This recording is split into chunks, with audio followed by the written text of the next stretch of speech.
Hello everyone, welcome to this power packed final revision session on India's freedom struggle, a topic that is not just central to our history but also absolutely crucial for your UPSC preparation. Whether you are preparing for prelims, writing mains, or even brainstorming for the essay paper, this is one area you simply can't afford to take lightly. Why is this topic important? Let me quickly break it down for you. Every single year, Prelims throws 2 to 4 questions directly from modern Indian history, sometimes more depending on the trend. But what makes it even more critical is how it plays out in mains. Think about GS Paper 1, Modern Indian History from about the middle of the 18th century until the present. That's directly quoted from the syllabus. So, yes, we are talking about the foundational knowledge here. And if you are aiming for a good essay or ethics paper, trust me, having a strong command over the freedom struggle helps you bring in context, depth, and perspective. Because at its heart, this is a story of ideas, values, courage, and people. You can weave in those insights almost anywhere. What can you expect in the next 60 minutes? This is going to be your last minute revision, a clear, structured, and fast paced walkthrough of the entire Indian freedom movement. We will go from 1857 all the way to 1947, but we won't just list dates and names. We will look at why things happened, how ideas evolved, and how personality shaped history. So here is how we will roll. We will start with early resistance and how nationalism began to take root. Then we will move into the moderate versus extremist phase. We will cover the Gandhian era in detail because let's face it, Gandhi is UPSC's favorite. We will look at revolutionary activities, INA, and build up to partition and independence. And finally, we will touch down on themes and essay-ready insights you can use.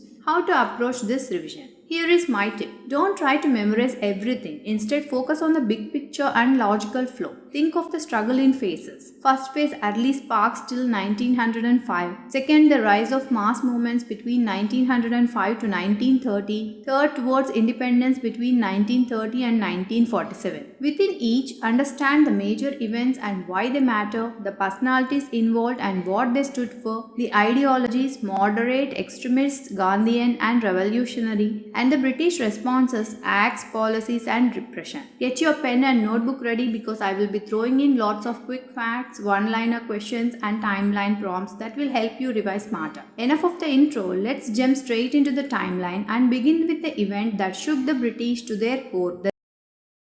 Alright, let's dive in. When we talk about the freedom struggle, the most natural place to begin is with the revolt of 1857. Not because it was the first resistance, but because it was the first time India saw a large scale, nearly pan-Indian uprising against the British. But before we get there, let's just pause and ask, why were Indians so angry by the mid-1800s? What has changed? The short answer, everything. By the early 19th century, the British East India Company was not just trading, it was ruling. Through a mix of diplomacy, deception, and outright conquest, they had bought huge parts of India under their control. The doctrine of lapse introduced by Lord Dalhousie made it worse. Imagine being a ruler who had no natural heir, your kingdom would just be taken away. That's exactly what happened to places like Jhansi and Satara, and naturally it led to resentment. Add to this the economic angle. Traditional industries like Indian textiles were systematically destroyed. British policies made sure raw materials left India and finished goods came back, killing local artisans. Peasants were overtaxed, soldiers were underpaid, and social reforms, though progressive in intent, were often pushed without understanding Indian sentiment. So yes, there was anger simmering. And then came the spark. In 1857, Indian sepoys in the British Army were issued new Enfield rifles, but the cartridges were reportedly greased with cow and pig fat. To use them, sepoys had to bite them open. This was offensive to both Hindus and Muslims, and it became the final straw. The revolt began in Meerut, but it spread fast. Delhi, Kanpur, Lucknow, Jhansi, Gwalior. These names became centers of resistance. Each region had its own hero. Bahadur Shah Jafar, the last Mughal emperor, emperor, became a symbolic leader in Delhi. Rani Lakshmibai of Jhansi, yes, the same legendary figure, fought valiantly against British forces. Tantia Tope, Nana Sahib, Begum Hazrat Mahal all played key roles. But was it organized? Not really. That was one of the biggest weaknesses. There was no central leadership, no single goal, and often conflicting interests. Some wanted to restore old dynasties, others were just rebelling against local injustices. And unfortunately, the British were better equipped, better organized, and had superior communication lines like the telegraph, which helped them coordinate responses quickly. By 1858, the revolt was brutally suppressed, but the British got the message. Ruling India through a company was not going to work anymore. So what changed after that? Well, a lot. The Government of India Act 1858 was passed. The East India Company was dissolved and Queen Victoria took over as the sovereign ruler of India. The British started calling themselves the protectors of Indian tradition. Ironic considering what had just happened. But here is the key takeaway. 1857 failed militarily, yes, but it planted the seed of resistance. It showed that collective action was possible. It created heroes and it triggered a slow but steady political awakening. And that awakening is where we are headed next, into the early phase of Indian nationalism, the birth of the Congress, and the debates between moderates and extremists. Let's keep moving. So we just covered the revolt of 1857, that explosive moment when resentment, anger and resistance boiled over into open rebellion. But here is the thing, it did not come out of nowhere. There is a long build-up before 1857 and understanding that is key to connecting the dots. Because if you look closely, India had been resisting colonial rule for decades before 1857. Let's rewind a little and explore these pre-1857 revolts, what we call regional or tribal uprisings. You will notice a pattern here. Displacement, land alienation, religious interference, and economic exploitation are the running themes. Whether it was tribal chiefs, local rulers, zamindars, or common villagers, everyone had a reason to resist. Let's start with the sannyasi and fakir uprisings in Bengal in the late 1700s.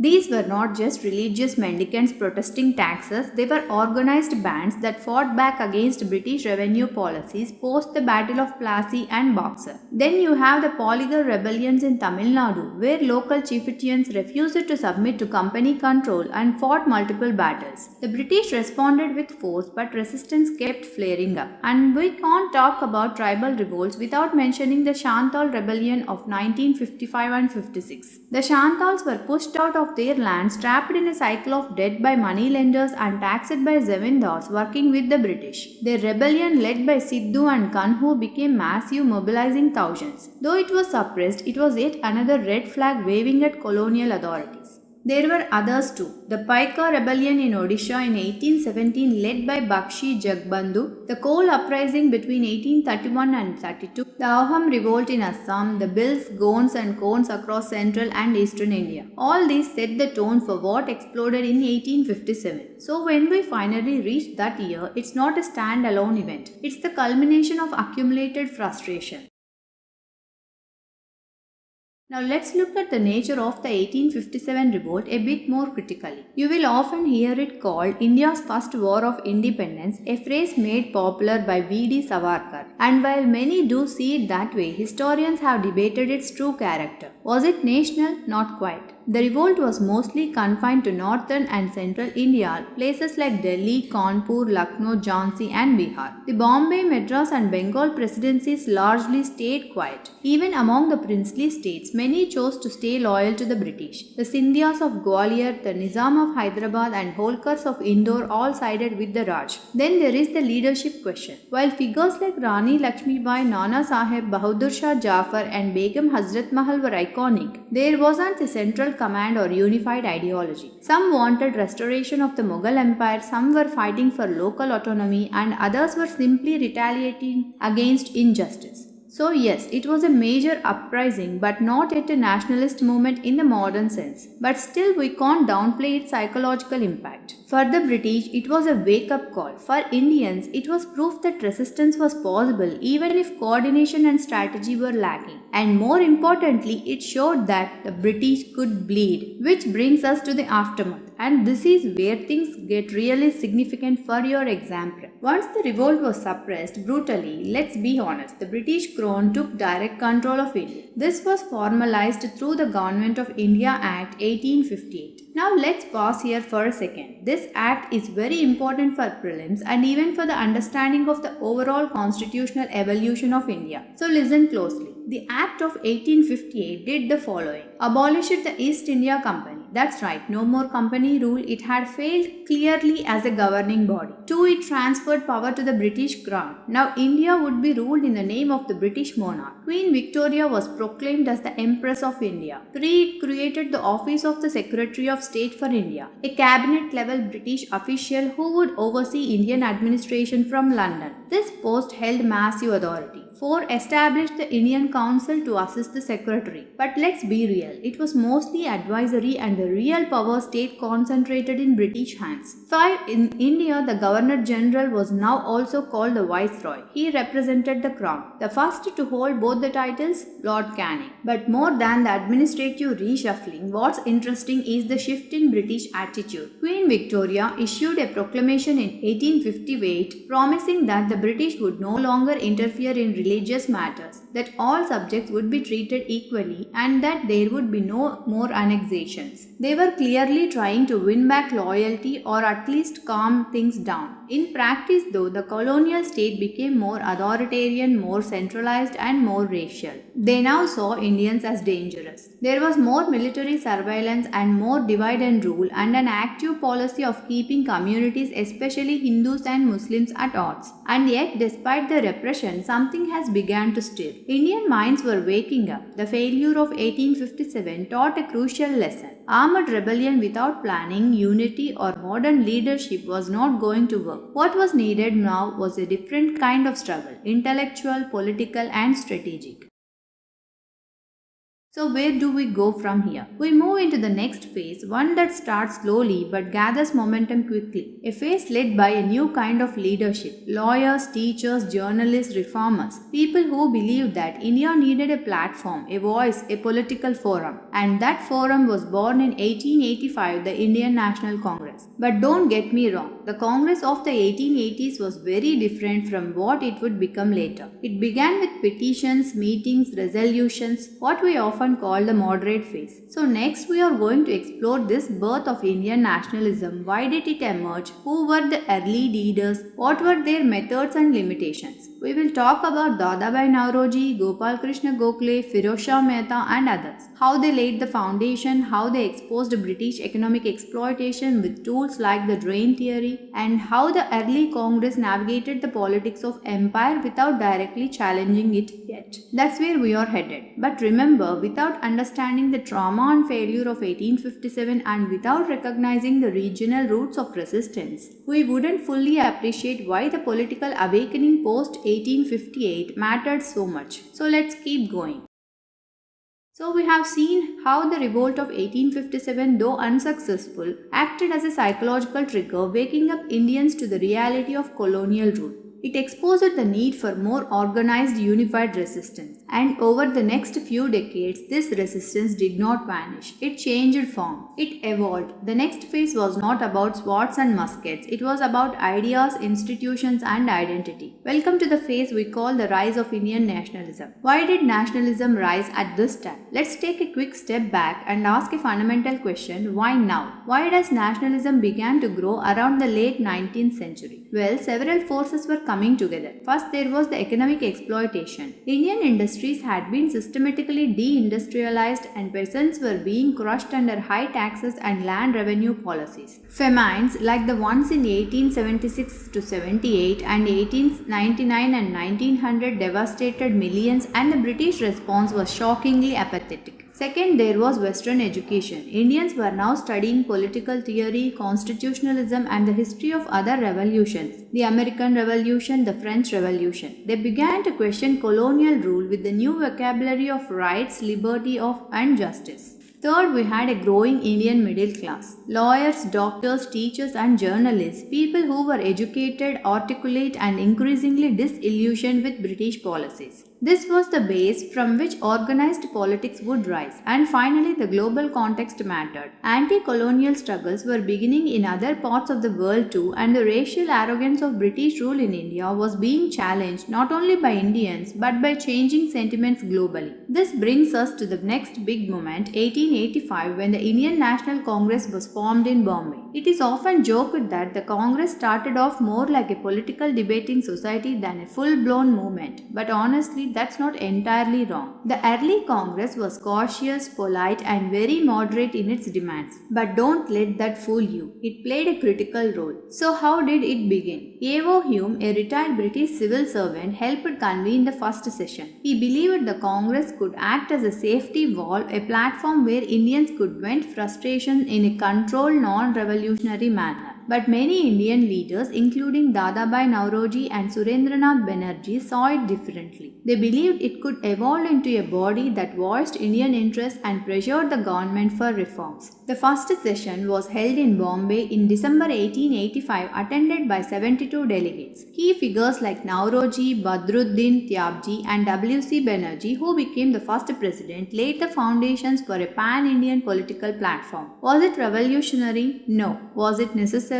Absolutely. Let's talk about the moderates, a group often criticized for being too soft, too trusting of the British. But context matters. The moderates believed in constitutional agitation. That meant petitions, resolutions and dialogue, not mass protests or boycott. They had faith in British liberalism, a belief that if Indians showed they were reasonable and capable, the British would gradually give more rights. Their demands included more Indians in the civil services, reduction in military expenditure, separation of judiciary and executive, educational reforms, freedom of speech and press. Some prominent leaders here include Dadabhai Nauroji, known as the Grand Old Man of India, who exposed British economic exploitation through his drain theory, arguing that India's wealth was being drained to Britain without fair returns. Gopalakrishna Gokhale, a firm believer in reform through reason and dialogue, who emphasized working within the system. M.G. Ranade, another moderate, focused on social and educational reforms alongside political rights. Were they successful? Not really.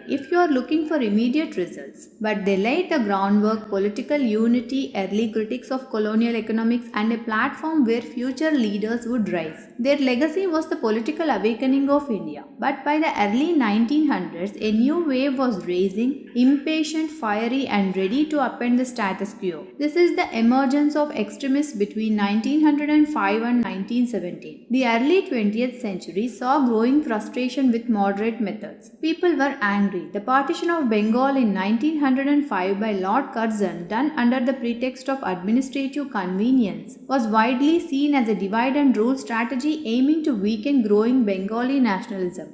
This event shook the country. Protests broke out. People boycotted British goods. Students walked out of schools. Local industries were promoted. This was the Swadeshi movement, India's first real taste of mass mobilization, and it was electrifying. Enter the extremists, leaders who believed that prayers and petitions were no longer enough. The trio of Lala Lajpat Rai from Punjab, Bal Gangadhar Tilak from Maharashtra, and Bipin Chandrapal from Bengal, often referred to as Lal Bal Pal, led this charge. Their approach was more assertive. They promoted Swadeshi and boycott, national education, mass mobilization, assertion of India's cultural pride. Tilak famously declared, "Swaraj is my birthright and I shall have it." This raising tension between the moderates and the extremists came to a head in the Surat session of Congress in 1907. This meeting literally broke apart, with chairs being thrown and the Congress splitting into two camps. While the extremists had the energy, they lacked organization and were often targeted heavily by the British. Tilak was arrested in 1908,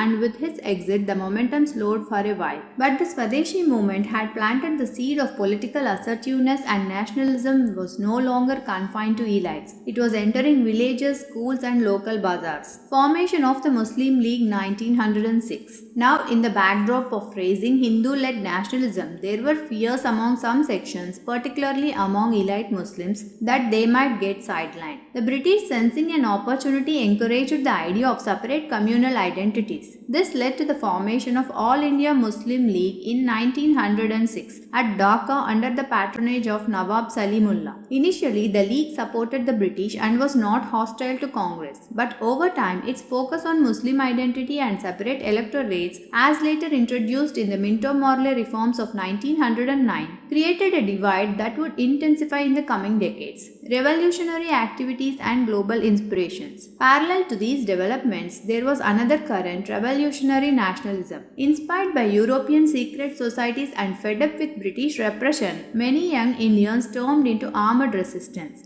Groups like Anushilan Samiti and Jugantar in Bengal carried out bomb attacks and assassinations. V.D. Savarkar, while in London, was deeply involved in organizing revolutionaries abroad. The Alipur conspiracy case 1908 involving Aurobindo Ghosh and others made national headlines. Outside India, the Gaddar movement emerged among Indian immigrants in Canada and the US, mostly Punjabis, who were determined to overthrow British rule through armed rebellion. While many of these attempts were crushed, they kept the flame of resistance alive. Home Rule movement between 1916 and 1918. By now, World War I had begun. The British were stretched thin and needed Indian support, so naturally they dangled promises of reform. Sensing the opportunity, Bal Gangadhar Tilak, now out of jail, and Annie Besant, a British theosophist who had become a passionate advocate of Indian self-rule, launched the Home Rule League movement. This was modelled after the Irish Home Rule campaign demanding self-government within the British Empire. Tilak's league focused on Maharashtra and Karnataka, while Annie Besant's operated in Madras and South.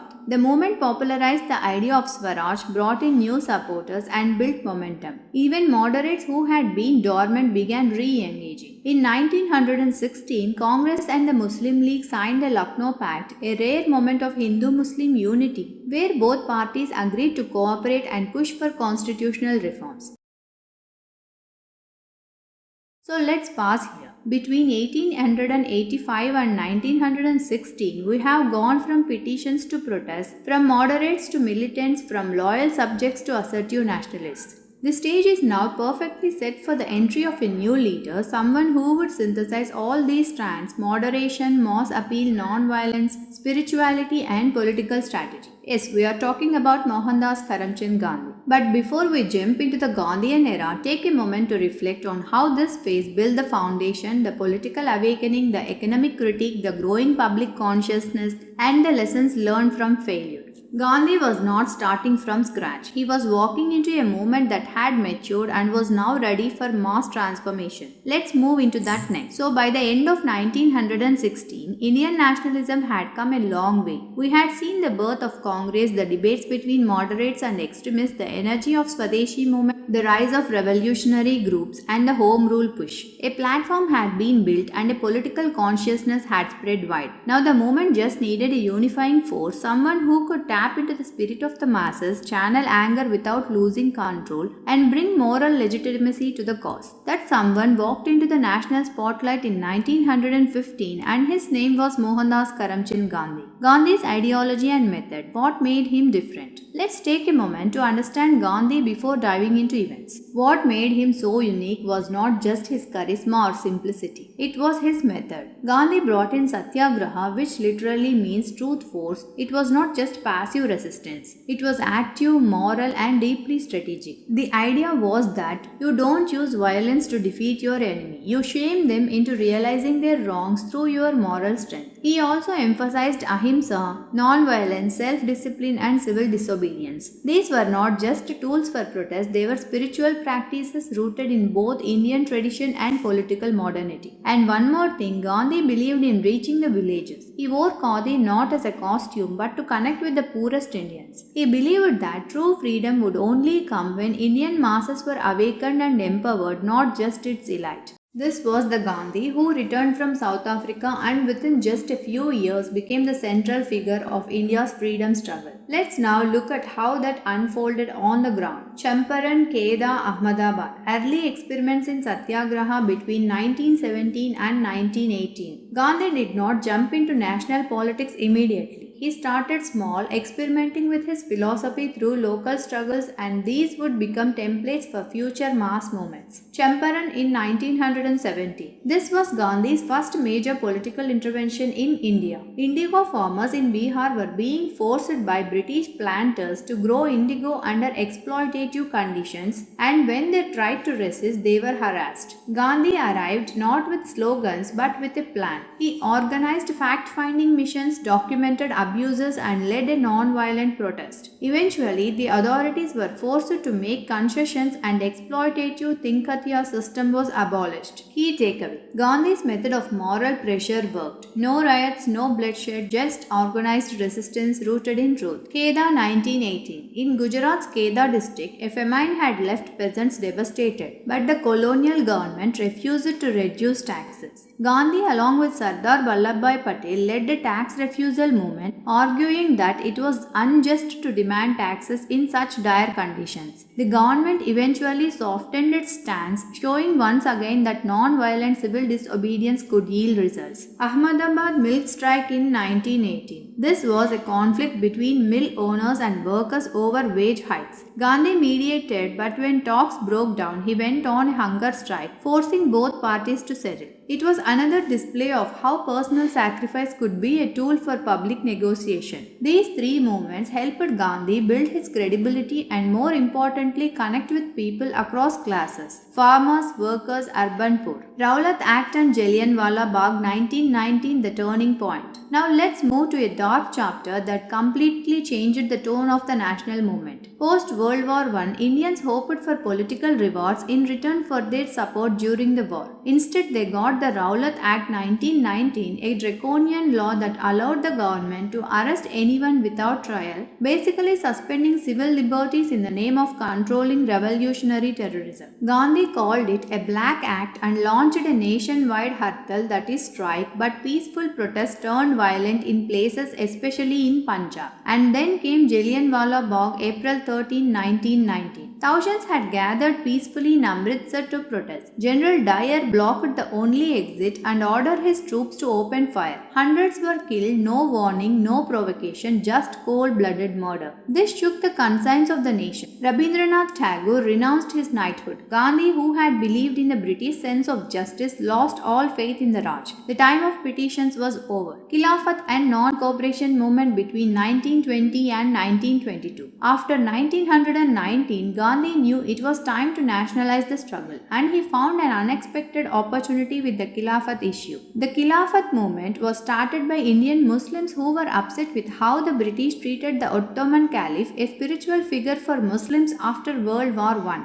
Gandhi saw this as a chance to bring Hindus and Muslims together in a common cause. He joined hands with Ali brothers, Shaukat Ali and Muhammad Ali, and launched the non-cooperation movement in 1920. The idea was simple but powerful: withdraw cooperation from the British, resign from government jobs, return titles, boycott foreign clothes, leave British-run schools and courts. The movement spread like wildfire. Students left colleges, lawyers like C.R. Das and Motilal Nehru gave up their legal practices, thousands gave up British titles, people embarked qadis, burned liquor and burned foreign cloth in bonfires.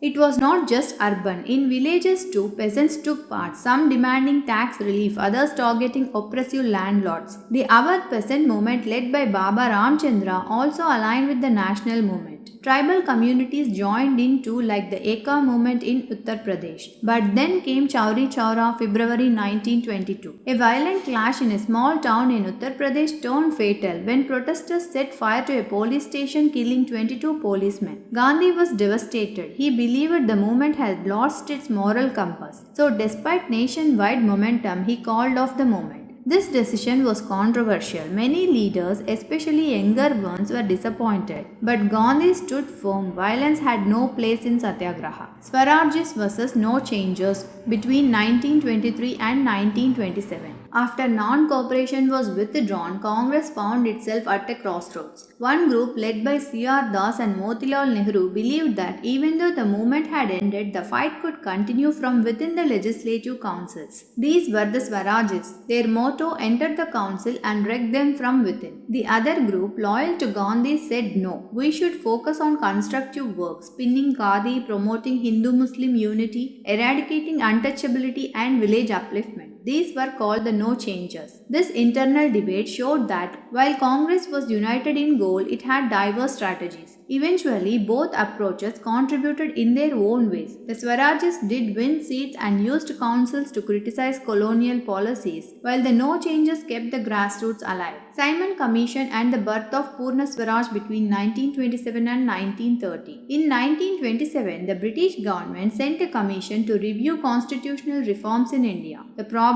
It had no Indian members, not even one.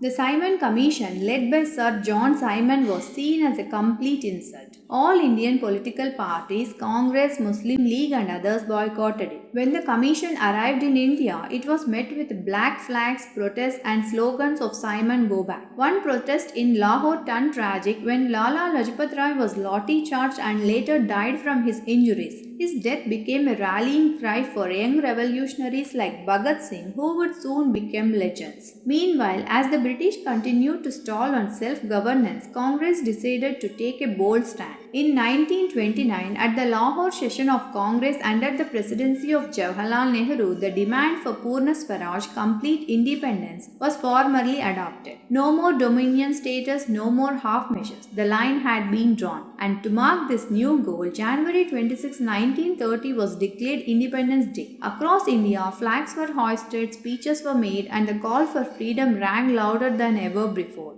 But a declaration is one thing. To bring it to life, action was needed. And that's where Gandhi came back with something seemingly simple but symbolically powerful: salt.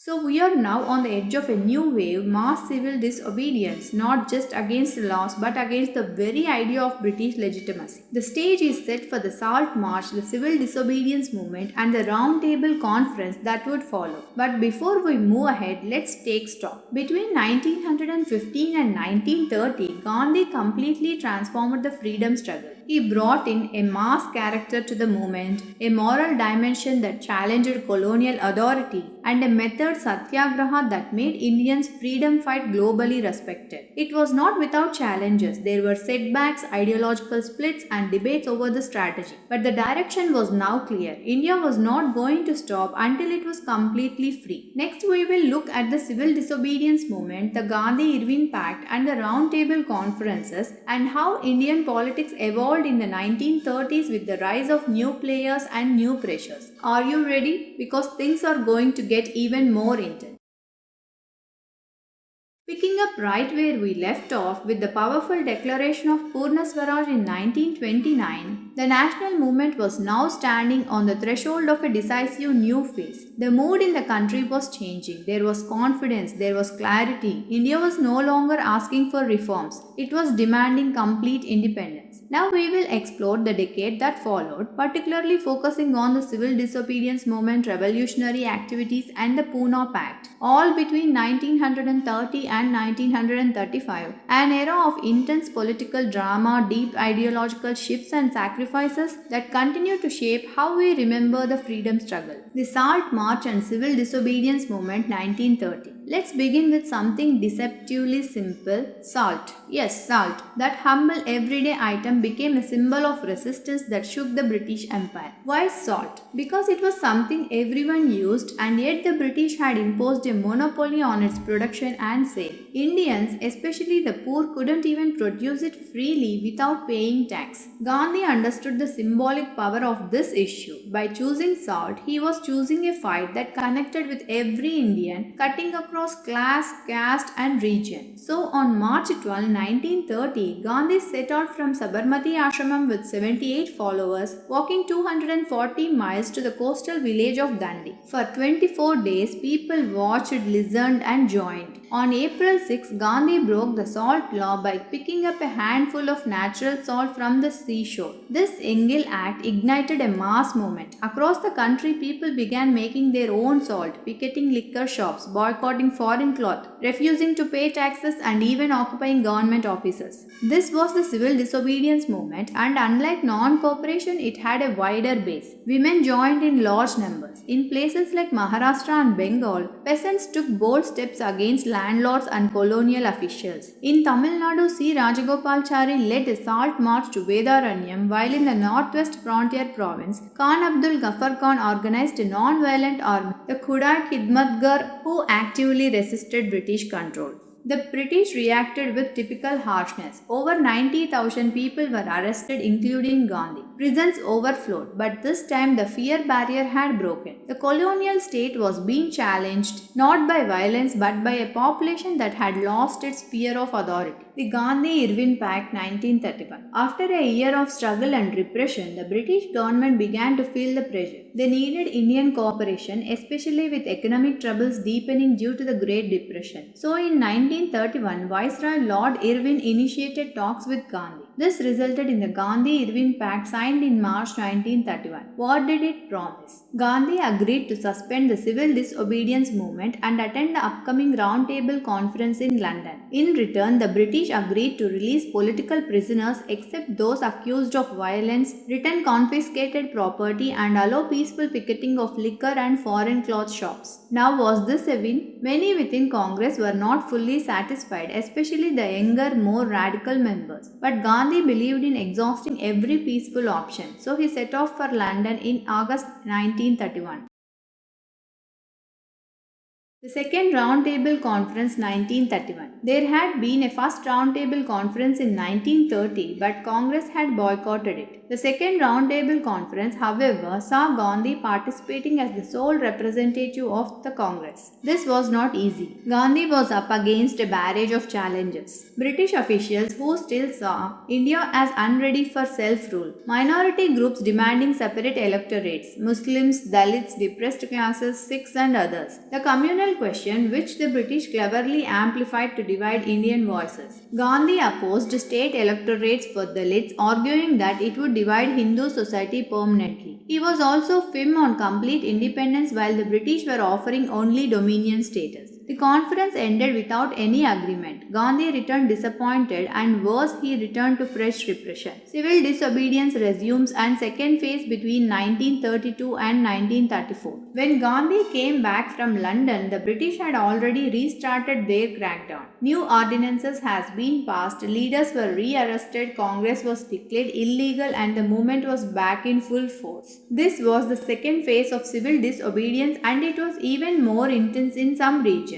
However, there was also a growing sense of fatigue. Repression was brutal, the economy was crumbling, and internal divisions were starting to show. In 1934, Gandhi decided to suspend the movement altogether. He believed the country now needed constructive work, especially on the issues of untouchability and village upliftment. But while the political scene passed, revolutionary nationalism was burning bright in another corner of India. Revolutionary activities Bhagat Singh, HSRA and Chittagong Raid. Parallel to the Congress-led mass movements, a group of young revolutionaries had taken a different path. For them, direct action, even violence, was necessary to shake the foundations of colonialism. Let's start with Bhagat Singh, a name that doesn't need much introduction. Born in 1907 in a family of patriots, Bhagat Singh joined the Hindustan Socialist Republican Association (HSRA). Unlike earlier revolutionaries, Bhagat and his comrades combined action with ideology. They were not just freedom fighters, they were thinkers who wanted a socialist India. In 1928, British police officer John Saunders was assassinated in Lahore not as random revenge,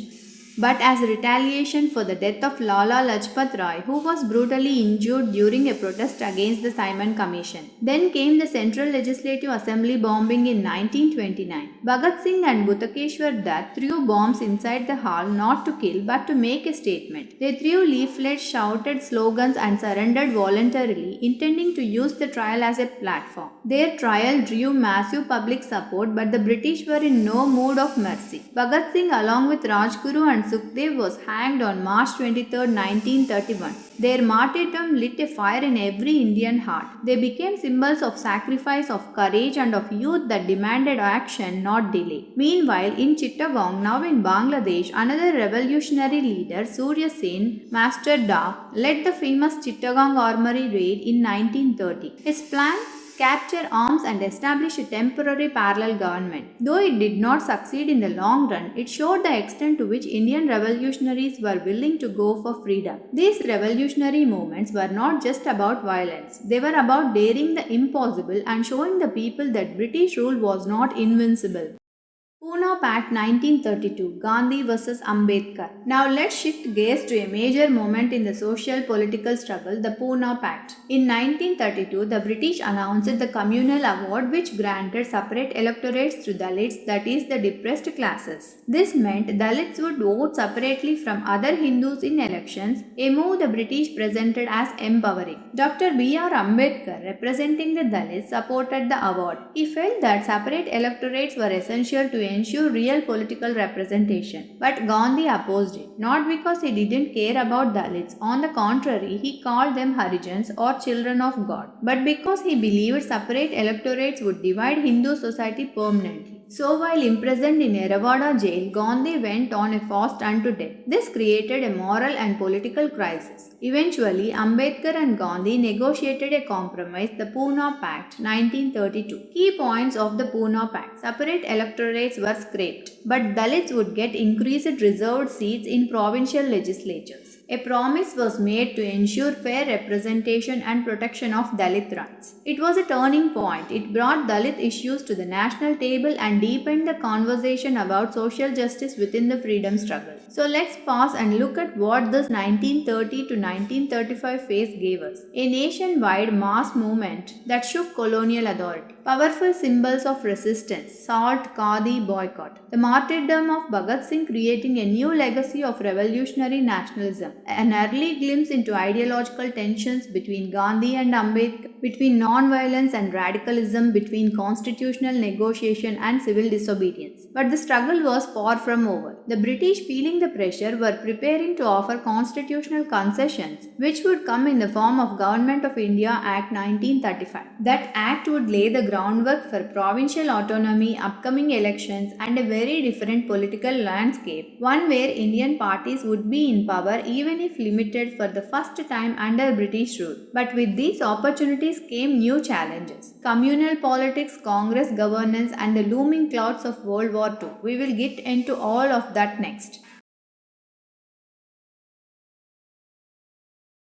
Now let's pick up the story from where we left off, diving into the final phase of India's independence struggle. The 1940s were a time of intense change both within India and on the global stage. These years saw not only the continuation of the freedom movement but also the rise of new challenges, including global conflict, wartime pressures, internal divisions, and a looming partition. These years led up to the moment of independence in 1947, but the road was anything but straightforward. We are going to break it down piece by piece. So let's jump right in. The impact of World War II on India between 1939 and 1945. The onset of World War II in 1939 had a significant impact on India. The British, who were already stretched thin dealing with a conflict in Europe, dragged India into the war without consulting Indian leaders. This was one of the first major flashpoints between the British and the Indian political leadership in the 1940s. India under British colonial rule was automatically considered a belligerent power. The British government declared war on behalf of India without asking for any consent from the Indian National Congress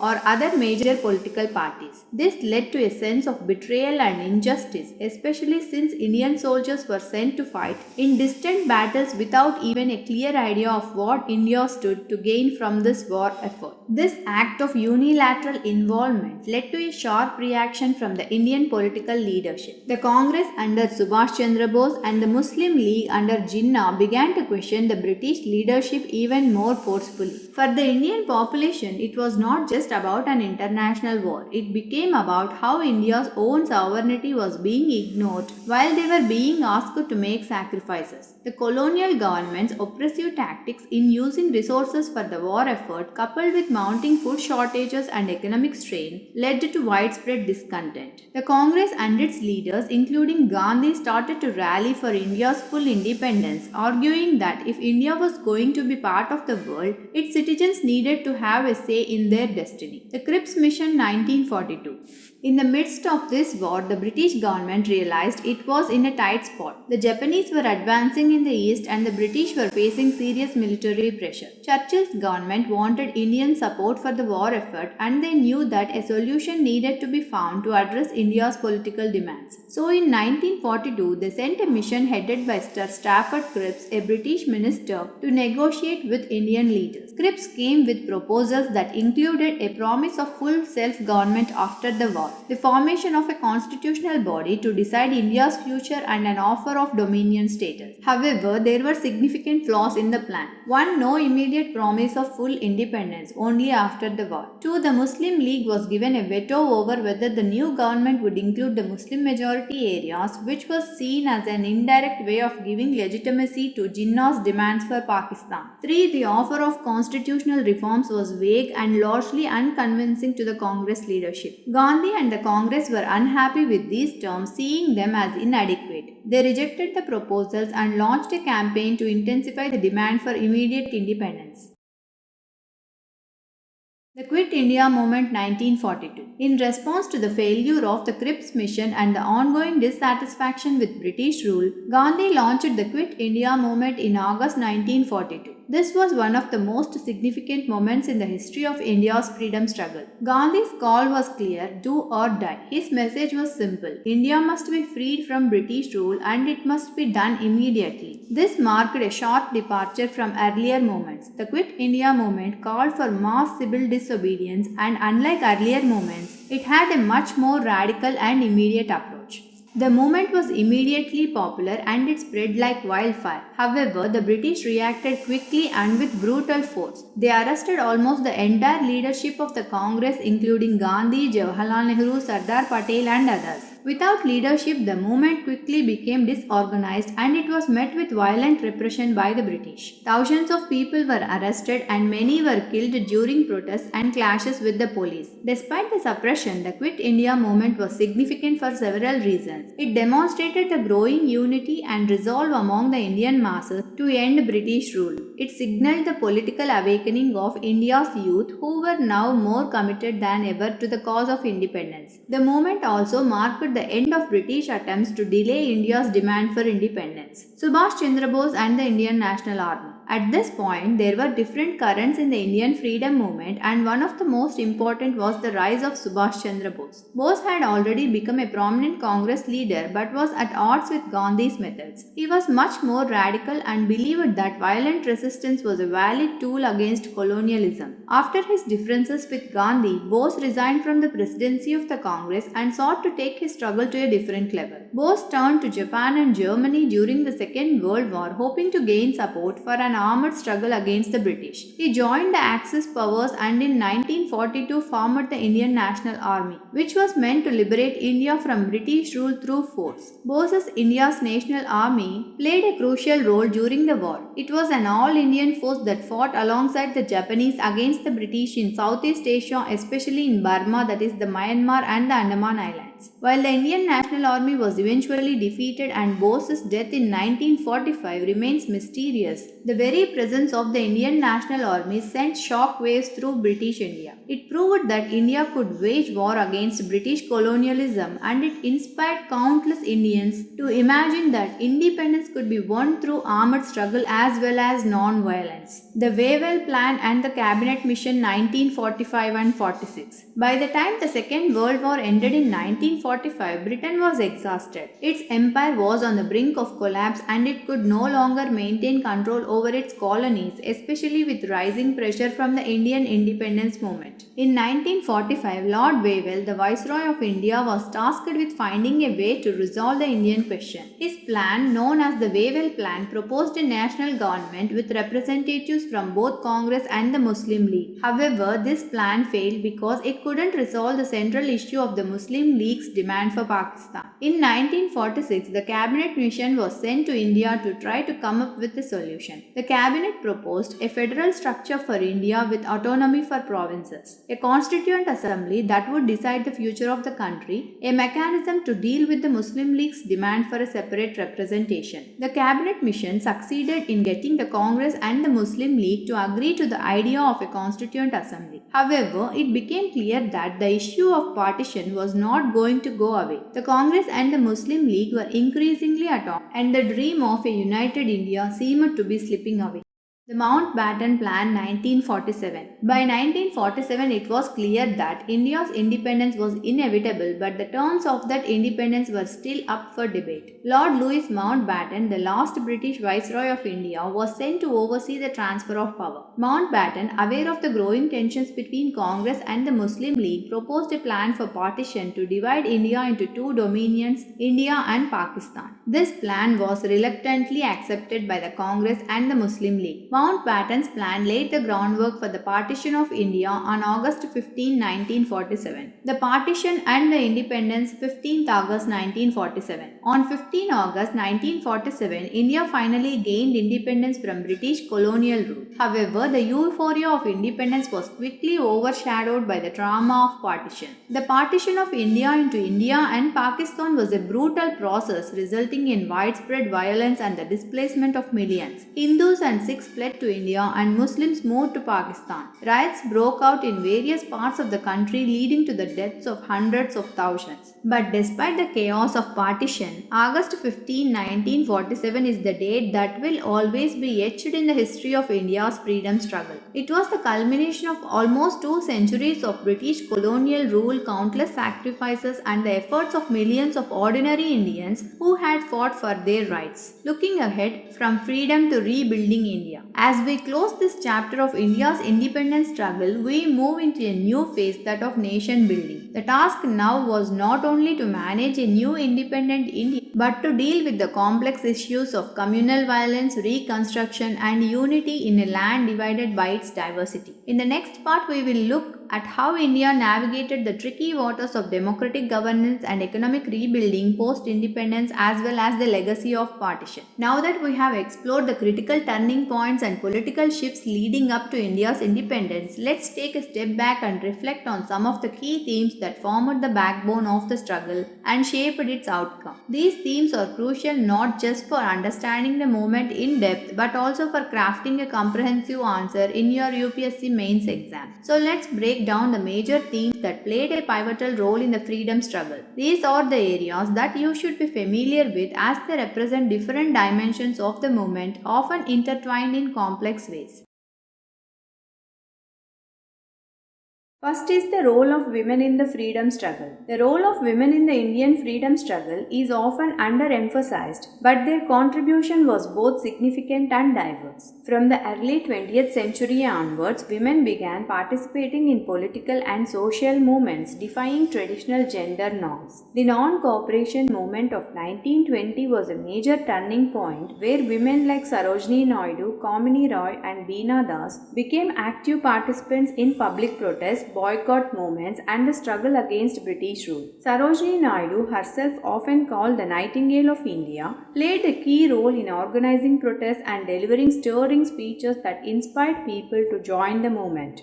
In addition to the urban middle-class women, rural women also became increasingly involved. For example, the Salt March of 1930 saw women actively participating in protests against the British monopoly on salt, some even being arrested alongside Gandhi. The role of women was not limited to merely participating in protests, they also played crucial roles in social reform movements, often linking the struggle for independence to the fight against social evils like child marriage, untouchability, and the subjugation of women. Figures like Kasturba Gandhi and Kamala Nehru were vital in promoting social causes along with political activism. So, when you are writing about the freedom struggle, remember that women were not passive observers, they were active fighters, strategists, and leaders.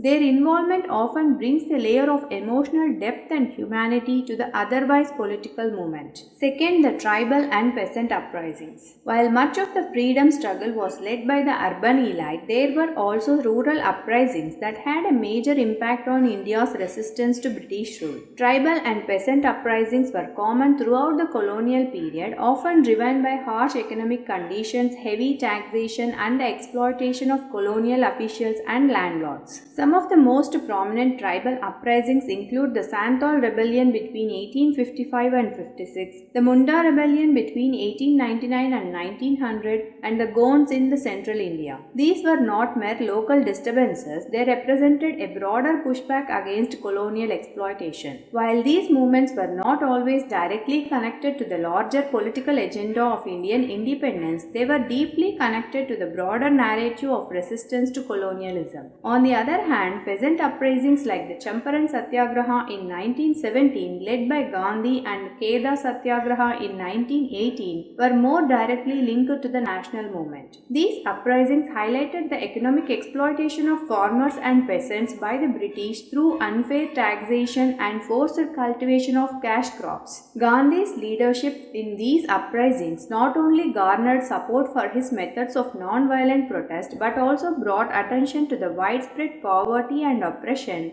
faced by India's rural population. These uprisings were grassroots movements that fed into the broader national struggle, creating a sense of unity between urban and rural India. Third is the role of press and literature. The role of the press and literature during the independence movement is another theme that is essential for understanding how the movement spread and gained momentum. The press was instrumental in spreading nationalist ideas. It helped create a national consciousness, allowing people to read about events happening in different parts of the country and feel a shared sense of purpose. Newspapers like Kesari, edited by Bal Gangadhar Tilak, The Hindu, and Amrita Bazar Patrika became important vehicles for spreading anti-colonial propaganda. The press not only promoted nationalist ideas but also helped mobilize the masses by educating them on issues like land reform, social justice, and the exploitation of Indian resources by the British. Literature too was a powerful medium for creating nationalist sentiment. Writers like Rabindranath Tagore, Bankim Chandra Chattopadhyay, and Subramanya Bharati used poetry and prose to stir national consciousness. Tagore's songs, especially Janagan Mana, which later became India's national anthem, captured the spirit of unity and the yearning for freedom. Also, let's not forget the contribution of revolutionary writers like Bipin Chandrapal and Lala Lajpat Rai, whose writings helped in the ideological shaping of the youth movements. 4 is communalism versus nationalism. As the movement gained momentum, there was a growing divide between different sections of the society, particularly among communal lines. The rise of communalism posed a significant challenge to the nationalist movement and made the struggle for independence even more complicated. One of the most prominent expressions of this divide came from the Muslim League, which under Muhammad Ali Jinnah began to demand separate electorates and eventually the creation of Pakistan. The growing tension between the Congress, which was committed to a united India, and the Muslim League, which sought separate political representation for Muslims, deepened during the 1930s and 1940s. The Congress under Gandhi tried to bridge this gap by emphasizing the idea of Indian nationalism, which was inclusive of all communities irrespective of their religion, caste, or ethnicity. Gandhi's concept of Sarvodaya, that is welfare for all, was a call for social and political unity in a deeply diverse society. However, as tensions mounted, especially in the 1940s, it became clear that communalism was increasingly threatening the possibility of a unified post-colonial India. The 1947 partition marked the tragic outcome of this communal divide, leading to the creation of India and Pakistan. This divide and the ensuing violence and migration that followed remain some of the darkest moments in India's history. Fifth, contribution of South India and Northeast. While much of the freedom struggle is centered around the north and the west of India, the contributions of South India and the Northeast cannot be overlooked. In the south, leaders like C. Rajagopalachari, P. Subramanian, and K. Kamaraj played key roles in rallying people against British rule. The Tamil Nadu Congress and other religious movements were crucial in building a nationalist momentum in the south. In the Northeast, the story of Manipur, Assam, and Nagaland is important, particularly in the context of resistance to colonialism. Leaders like Rani Gaidinlu in Nagaland and the Manipur Rebellion of 1891 were significant expressions of regional resistance. Even though these uprisings were not directly part of the larger Indian national movement, they contributed to the overall anti-colonial sentiment in the country. Similarly, there are many rebellions from each and every part of the country. 6. Gandhi versus revolutionary philosophies. One of the most fascinating aspects of the freedom struggle was the ideological divide between Gandhian philosophy and the revolutionary nationalists. Gandhi's commitment to non-violence was in stark contrast to the more radical approaches of leaders like Bhagat Singh, Subhash Chandra Bose, and other revolutionaries who believed that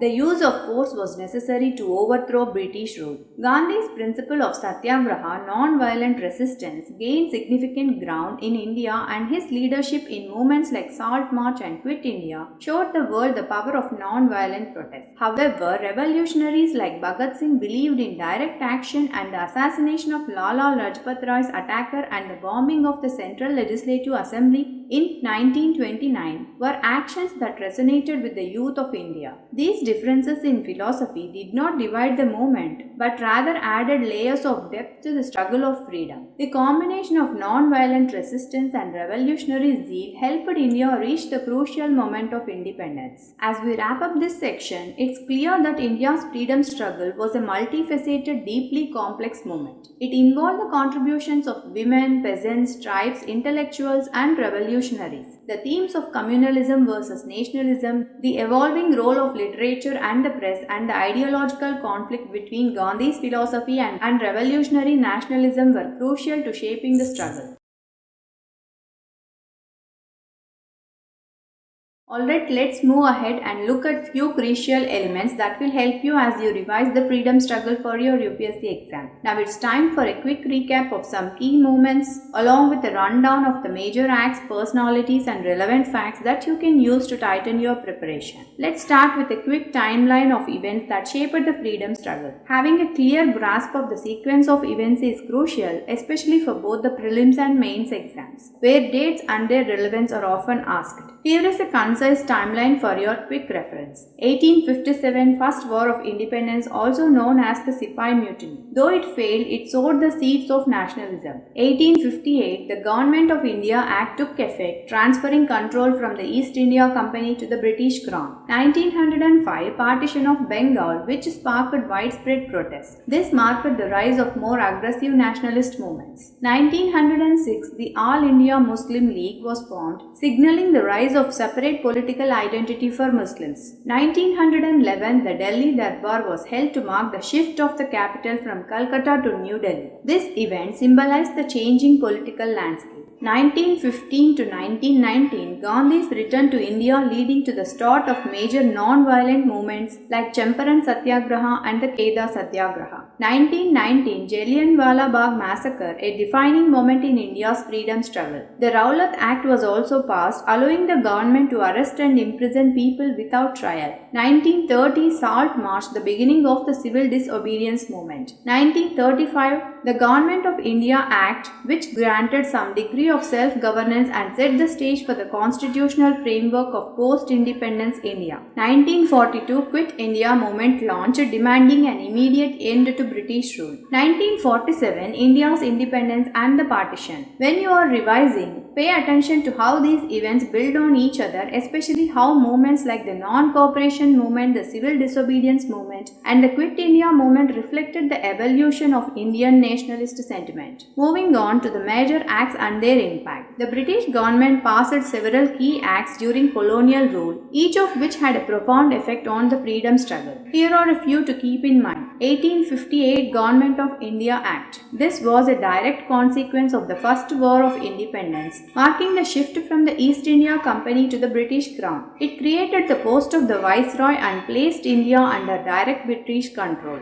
This act also established the Indian Civil Services, which was meant to continue British dominance over administrative functions. 1909 Indian Councils Act, also known as Morley-Minto Reforms. The act expanded Indian representation in the legislative councils but also introduced separate electorates for Hindus and Muslims. While it was a step towards constitutional reforms, it also sowed the seeds for communal politics. 1919 Government of India Act, also known as Montagu-Chelmsford Reforms. This was one of the most significant acts as it marked a major shift towards self-governance in India. It introduced the diarchy system where provinces were given limited control over certain areas, but key subjects like finance and law remained under British rule. It also laid the foundation for the bicameral legislature. The 1935 Government of India Act. This was the most comprehensive constitutional reform during colonial rule, which included provincial autonomy and a federal structure. While it did not grant full self-governance, it provided the framework for India's future constitutional development. The Indian National Congress boycotted the act, believing that true autonomy should come only through complete independence. These acts reflect the gradual shift in British policy towards granting some limited forms of self-rule, but each of them also exposed the limitations of British reforms and the ongoing dissatisfaction of the Indian populace. Moving on to the key personalities to remember. For your exam, it is essential to know the roles played by prominent figures in India's freedom movement. Here are some key personalities who shaped the struggle. Mahatma Gandhi, the central figure of the freedom struggle, known for his philosophy of non-violence and civil disobedience. His major contributions include the Champaran Satyagraha, Salt March, and the Quit India movement. Jawaharlal Nehru, the first Prime Minister of independent India and a central figure in the Congress Party. His vision for a modern democratic India shaped much of the post-independence framework. Subhash Chandra Bose, leader of the Indian National Army and one of the most charismatic leaders of the struggle. He differed from Gandhi in his approach and believed in using armed resistance against British rule. Sardar Vallabhbhai Patel, known for his leadership during the Salt Satyagraha, his role in uniting India post-independence and his efforts in integrating princely states. Dr. B.R. Ambedkar, the chief architect of India's constitution. Ambedkar's contributions go beyond the freedom struggle to ensure social justice and equality for Dalits and other marginalized communities. In addition to these, don't forget leaders like Bal Gangadhar Tilak, Lala Lajpat Rai, Bipin Chandrapal, Subramanya Bharati, and Sarojini Naidu. Their roles in galvanizing the masses cannot be understated. Key facts for prelims. Some facts are more likely to come up in your prelims than others, especially in the form of objective questions. Here are few you should keep in mind. First War of Indian Independence 1857 was initially referred to as the Sepoy Mutiny by the British. The Indian National Congress was formed in 1885 and initially focused on moderate constitutional reforms. Subhash Chandra Bose led the Azad Hind Fauj, Indian National Army, which fought alongside the Japanese against the British during World War II. Jallianwala Bagh Massacre 1919 occurred in Amritsar, where British General Dyer ordered troops to open fire on an unarmed gathering of Indians. The Cabinet Mission of 1946 was sent to India to propose a plan for India's post-independence constitution and governance structure. These are facts that often appear as direct questions in the prelims exam. How to revise this again with previous year question. So now that we have a good overview, what's the best way to revise and retain this information for your exams? Start by reviewing previous year questions. By practicing previous year questions, you can identify the types of questions that frequently appear on the topic of India's freedom struggle. Here is a quick method. Look for recurring themes. What topics do questions often cover, be it the role of Congress, communal politics, or individual leaders? Understand the context. Sometimes the question might not just focus on a specific event or leader, but also on the broader historical significance or the impact of an event. Make concise notes. Prepare short notes for events, personalities, and acts, focusing on their key details, dates, and impact. This approach will not only help you prepare for the prelims, but will also provide the depth you need for mains. This segment wraps up the foundational elements of India's struggle for independence. The freedom movement was vast, multifaceted, and involved a range of political, social, and economic movements. Keep revisiting these themes, connecting them with relevant facts and personalities, and practice with previous year's questions.